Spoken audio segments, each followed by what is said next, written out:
Thank you for joining this edition of CME BriefCase entitled Comorbidities in Patients with Psoriasis. Dr. Joel Gelfand has been kind enough to share his thoughts and insights with us today. Dr. Gelfand is Professor of Dermatology and Epidemiology, Vice Chair of Clinical Research, Medical Director, Dermatology Clinical Studies Unit, Director, Psoriasis and Phototherapy Treatment Center at the University of Pennsylvania Perelman School of Medicine in Philadelphia. Dr. Gelfand is a nationally and internationally recognized expert in psoriasis, clinical epidemiology, drug safety, and clinical trials. He's the author of over 200 scientific publications, editorials, reviews, and textbook chapters, which appear in journals such as JAMA, British Medical Journal, European Heart Journal, Annals of Rheumatic Disease, JAMA Dermatology, the Journal of the American Academy of Dermatology, and the Journal of Infectious Disease. These are Dr. Gelfand's disclosures. Our learning objective for today's CME cast is to screen individuals with psoriasis for cardiovascular comorbidities in alignment with the joint AAD-NPF guidelines. Welcome, Dr. Gelfand. Welcome to this CME briefcase, Comorbidities in Patients with Psoriasis. CME Outfitters LLC is the accredited provider for this continuing education activity.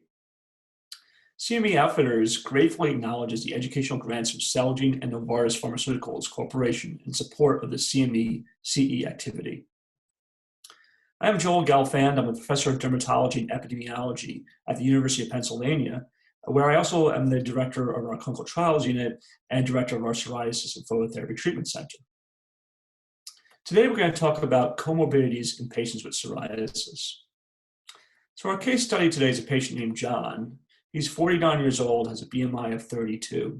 He's had long-standing disease since his teenage years, affecting his scalp, his trunk, his arms, his legs, his intragluteal cleft, his groin, and his fingernails. His symptoms include itching and skin pain.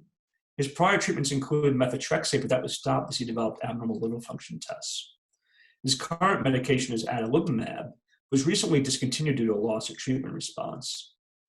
His family and social history is notable for a father with psoriasis, a mother with diabetes and hypertension, a brother with Crohn's disease. John is a non-smoker. He doesn't drink alcohol or use drugs. His past medical history is remarkable for obesity. He's also had sarcoidosis in the past and had an MI at age 47. His blood pressure is 140/90. On his skin exam, he has a global assessment of 5. That means he has thick, red, scaly plaques on average. And it affects about 12% of his body surface area on his trunk, his scalp, his arms, his legs, the folds of his buttocks, and his nails demonstrate onycholysis lifting off the nail bed. So how would you treat John? So let's talk about the risk of cardiometabolic disease in patients with psoriasis.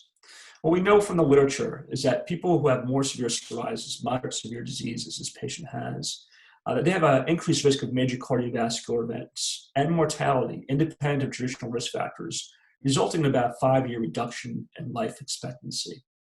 It's felt that chronic inflammation is shown in the panel in the middle, and metabolic abnormalities are common in both psoriasis and cardiovascular disease. So the type of inflammation we see that drives psoriasis in the skin is quite similar to the type of inflammation that drives disease processing of cholesterol in the vessels that leads to atherosclerotic disease, ultimately rupturing of these plaques and cardiovascular events and premature mortality.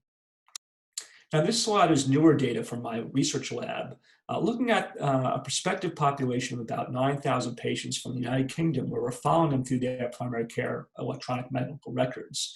And we surveyed their physicians, their general practitioners, to estimate the body surface area affected by the psoriasis. We categorized it as being less than 3%, which is often thought as being mild disease, 3 to 10% body surface area, which is felt to be moderate disease, or more than 10%, which is felt to be more severe disease. And what we found is that these simple categorizations of body surface area by a GP over a period of 4 to 5 years of follow-up had some significant prognostic information for the patients. There was a roughly 80% higher risk of mortality in those with 10% or more body surface area, fully adjusting for all risk factors for mortality captured in a medical record.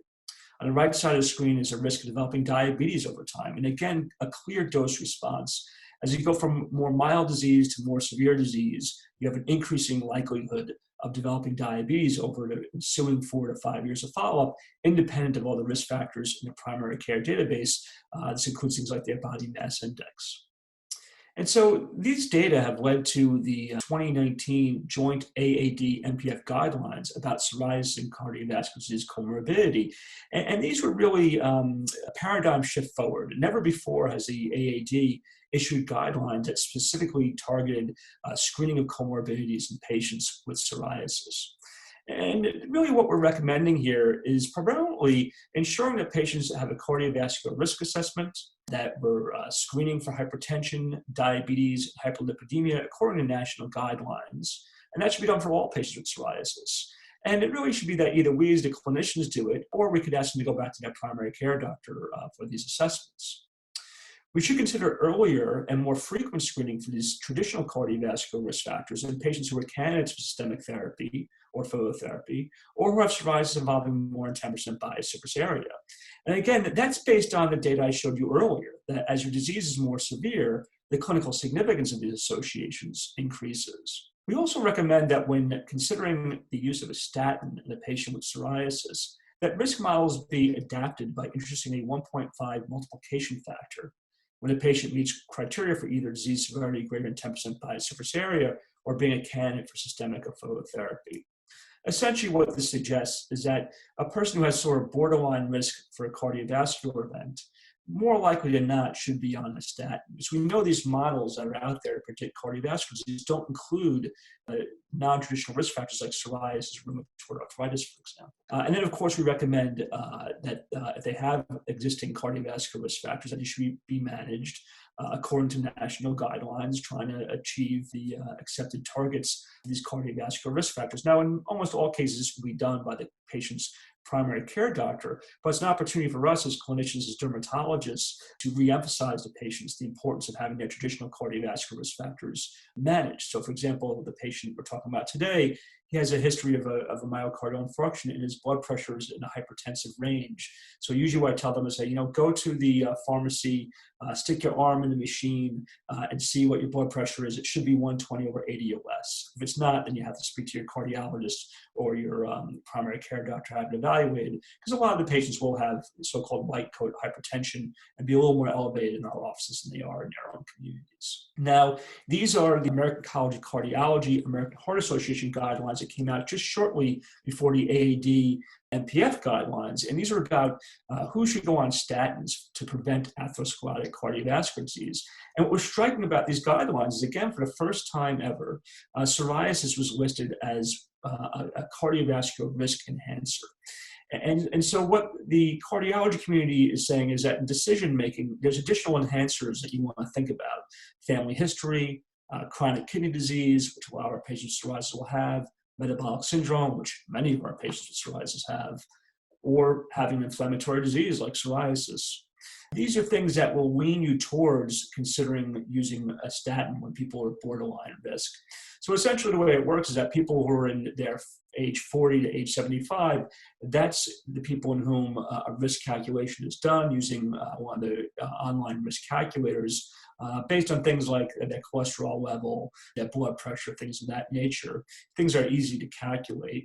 And their risk is more than 7.5%, and usually you would discuss their risk of cardiovascular disease and encourage them to go on a statin at that point in time. For our patients, the ACC-AHA recommends that we consider this in people with more borderline risk, 5% risk of a cardiovascular event over the next 10 years. That these individuals probably should be on statins also, owing to their additional risk factors like metabolic syndrome or psoriasis that are not captured in these risk models that are generally used for the public who may be otherwise healthy and free from inflammatory diseases like psoriasis.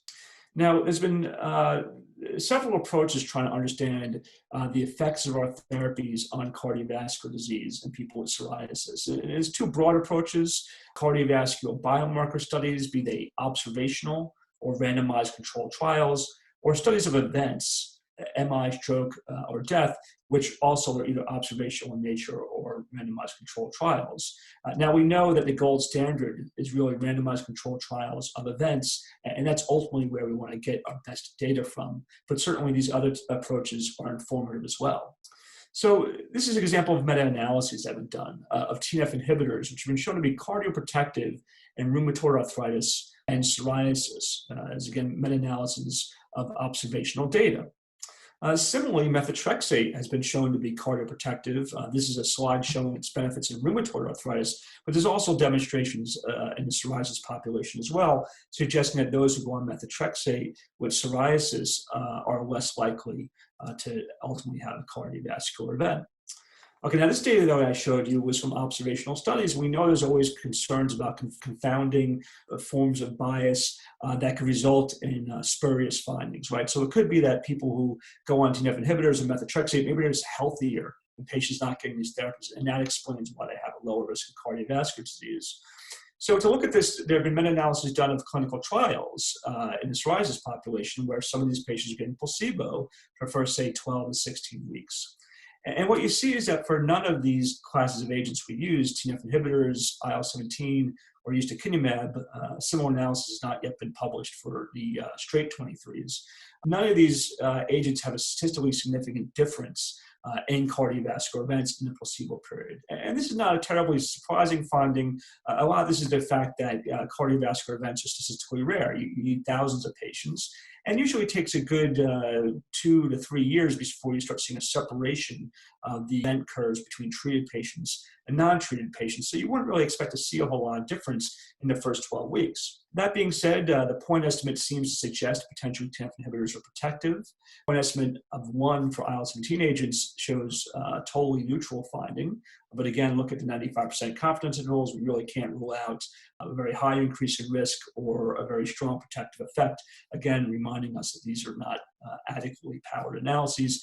And then with ustekinumab, a trend towards having an effective, a higher rate of events. But again, very wide confidence intervals. We really can't draw much conclusion here.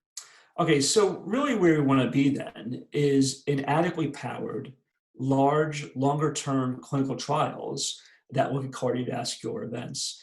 These are so-called mega RCTs that are done in the cardiovascular field. And so 3 have been done so far looking at purely anti-inflammatory drugs. A study called CANTOS looks at canakinumab, an IL-1 beta biologic, CERT, which looked at methotrexate, and COLCOT, which looked at colchicine. And these were all patient populations enriched for cardiovascular risk. They all had coronary disease. In the case of COLCOT, the colchicine study, they recently had a heart attack. And what we found in these studies is some key findings. First of all, in CANTOS, key first proof of principle that anti-inflammatory therapy can reduce the risk of cardiovascular events. That was a seminal finding. The CERT trial found that no benefit, no harm, no improvement in cardiovascular event rates in patients getting methotrexate compared to placebo. So this sort of contradicts that observational data I showed you earlier, where methotrexate was felt to be cardioprotective. Of course, we need to recognize that in the CERT trial, the patients were not inflamed. There was no requirement that they had elevations in CRP, and so their CRP levels were normal. So it could be this study was repeated in an inflamed population, like people with psoriasis, that perhaps it would have found protective effects. And finally, in COLCOT, colchicine, a drug familiar to dermatologists, as again, proof of principle, we saw a reduction in cardiovascular events. Now, a reminder, when we use anti-inflammatories, there's always a concern of infection. In CANTOS, there was increased risk of mortality due to infection. In CERT, there was increased risk of non-serious infection. In COLCOT, there was an increased risk of pneumonia as a serious adverse event. And so there is a trade-off when using anti-inflammatory therapies, and often you can more carefully identify these trade-offs when you're doing very large studies following people for years. I'll show you some data now looking at randomized controlled trials, looking at the effects of our therapies on cardiovascular biomarkers. And here's the sort of setup for the studies we do, where we're looking at the impacts of treatment on aortic vascular inflammation measured by a PET CT scan. And then we're looking at impacts on biomarkers of lipid metabolism, inflammation, and glucose metabolism. The placebo control period lasts for about 12 weeks, and then in our studies, they've gone to an open label period as well. I'm just going to show you what we learned from the randomized placebo control periods of these studies. For aortic vascular inflammation, interestingly, we only saw a reduction in ustekinumab, an IL-12/23 inhibitor. For inflammatory markers, we found the most significant benefits with adalimumab, which blocked CRP, TNF-alpha, IL-6, and a marker called glyc-A. Similarly, phototherapy reduced CRP and interleukin-6, both felt to be important in cardiovascular disease. We saw some systemic improvement in inflammatory markers with IL-12/23 inhibitors, ustekinumab, not the type that usually is so closely related to vascular risk. For lipid metabolism, we showed that phototherapy actually improved HDL, which would be a positive finding. We saw a small worsening of the lipid profile for secukinumab and ustekinumab, something that we don't really think is clinically important, so it was pretty modest, even though it was statistically significant. And none of our therapies seemed to impact glucose metabolism. So, I think in general, these studies are fairly reassuring. Oftentimes when we do clinical trials, we find the opposite of what we hypothesize. So we certainly found no evidence of harm in cardiovascular pathways in the agents we use to commonly treat psoriasis, and some of them clearly seem to hit the targets that might be important for lowering vascular risk over time. This leads us to this important slide here, which we really have to think about the patient holistically, their various comorbidities, in choosing how to manage the patient. And so this is a summary slide by Mark Lebel and one of his colleagues. And we look at this case, patient who has cardiovascular disease. TNF inhibitors often felt to be very good in that setting. The observational data is encouraging for cardiovascular risk, if you will. There's less data for cardiovascular benefit with some of our other therapies in that category, mainly because there are newer treatments and this haven't been studied as carefully. Now, of course, if our patient had congestive heart failure, underlying heart damage from his prior MI, we probably would shift away from TNF inhibitors and be much more comfortable with the other options that I listed out here. One of the major challenges we have, however, is that despite all the evidence that people with psoriasis have a higher risk of cardiovascular events and mortality, they tend to be underscreened for traditional cardiovascular risk factors. And when they have them, they tend to be undermanaged. So this slide here is demonstrating that as your body surface area gets worse, so too does the ability to control their blood pressure. That amongst people with hypertension, as your psoriasis gets worse, the odds of having your blood pressure poorly controlled goes up as well, which is the exact opposite of what we'd want to see. Similar data confirmed by another international study where if you have psoriasis, you're less likely to have your cholesterol well managed compared to having psoriatic arthritis. If you have severe psoriasis, you're less likely to have your dyslipidemia well managed compared to mild psoriasis. Again, the exact opposite of what we need to see, and that's why the guidelines are so important. And so that leads us to our SMART goals. Screen patients with psoriasis for cardiovascular risk factors in alignment with the guidelines. Checking the blood pressure, screening for diabetes. I personally find a hemoglobin A1C is most convenient. They don't need to be fasting for that. And screening for dyslipidemia, cholesterol. And you can do cholesterol non-fasting. It'll still be useful information if you want to do it as conveniently as possible for a patient. We identify patients who have increased risk of cardiovascular disease. You want to refer them to their primary care provider or to their cardiologist and document your action plan and document the follow-up that you're trying to do with the patient. I think that one of the advantages we have of treating skin disease is that it's visible for the patient. It's very real to the patient. And so it's often a very motivating factor for them when we're talking about their overall health. When a patient has an elevated hemoglobin A1C, they feel the same. They don't feel any different. If their cholesterol level is elevated, they feel fine. There's no symptoms, no signs that it's a problem. The skin's a very visible indicator, a window, if you will, into potential cardiovascular health issues. And I find in my own practice, when we discuss how cardiovascular disease relates to psoriasis, that's often an additional motivating factor for patients to make the important lifestyle changes like exercising regularly and eating a healthy diet and losing weight. So with that, I'll ask you to please complete your evaluation, provide feedback on future topics, formats, and presenters. We rely greatly on your feedback to shape our future educational activities. Thank you for joining me for this educational activity, and I really hope it helps you achieve better outcomes for patients, not only in their skin, but in their overall health.